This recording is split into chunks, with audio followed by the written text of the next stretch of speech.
Straight ahead, Jake Humphrey's two men kept their ground. I wouldn't want you to get hurt, but... His hand ripped inside his coat and steel flashed as his short gun came out. Chinook dug spur. His horse, Wildcat, reared. Chinook's Peacemaker spewed thunder, flame, and lead. Humphrey's short gun leaped sideways and into the brush. The three horses before Chinook tangled up. Cursing, trying to get at their holsters, Humphrey's two lieutenants were almost thrown by the plunging Wildcat's rush between them. Chinook crouched low over Wildcat's mane. A .44 screamed between Wildcat's blurred forelegs. Chinook careened around a turn in the wooded trail, plunged off at right angles on a less distinct path, and raced ahead under the low branches which whipped unmercifully at him. He came into a dry gulch, turned down it, scrambled up the side, darted into another patch of woods, and reined in. He could hear the far-off shouts of the three reception committee members and knew that they were trying to track him over the stony paths. At a canter, Chinook continued toward Bull Butte, choosing his own way, very puzzled as to the meeting and just why a man named Brad Kendall should desire his untimely demise.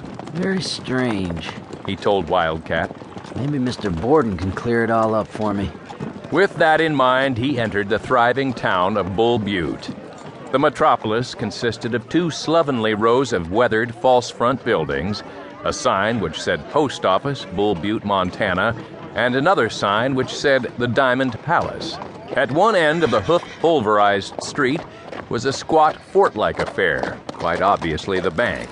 Chinook swung off, hitched Wildcat to the rack, brushed hopelessly at the white dust which covered both of them, and then, with jingle bobs tingling and leather creaking, he entered the heavy door. The bank was rather well built.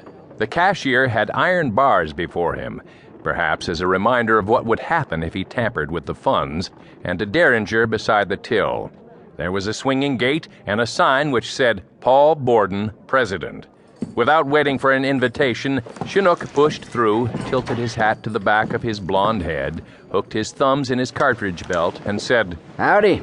Banker Burton looked up. No sign of recognition could be detected on his ruddy, soft face. Somewhat annoyed at the intrusion, he said briskly, You wish to see me about some business? Yep, said Chinook. I don't seem to place you. One of Kendall's men? Nope. Well, then, said Banker Burton, exasperated. Where are you from? Arizona. Burton paled slightly. He had half risen from his chair. He sank back now, shakily, removed his glasses, polished them, and looked fixedly at Chinook. He saw a sight which did not at all encourage him. He saw 6'2" of range rider encased in bat wings, vest, and flat-brimmed hat. He saw the white dust of travel and the weary lines on Chinook's young face. He saw the way the ivory-butted, silver-chased Peacemaker was lashed down low on Chinook's thigh, and an empty loop in the cartridge belt. You're Chinook Shannon. Yep.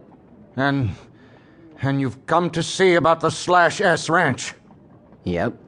But I wired you about your grandfather's death 2 months ago. Yep.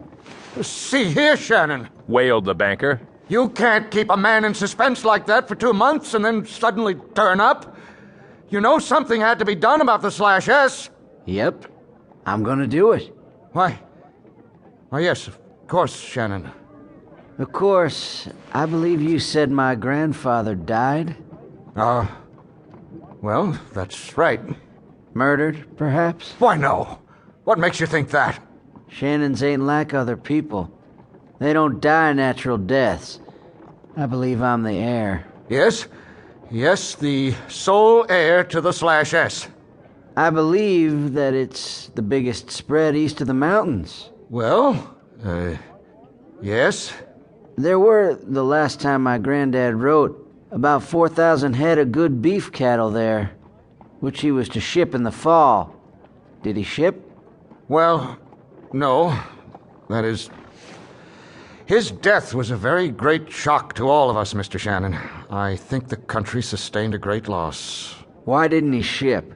Well, perhaps I had better start at the beginning, Mr. Shannon. You, I believe, were about to come north anyway to take over your grandfather's ranch and run it for him. He said as much.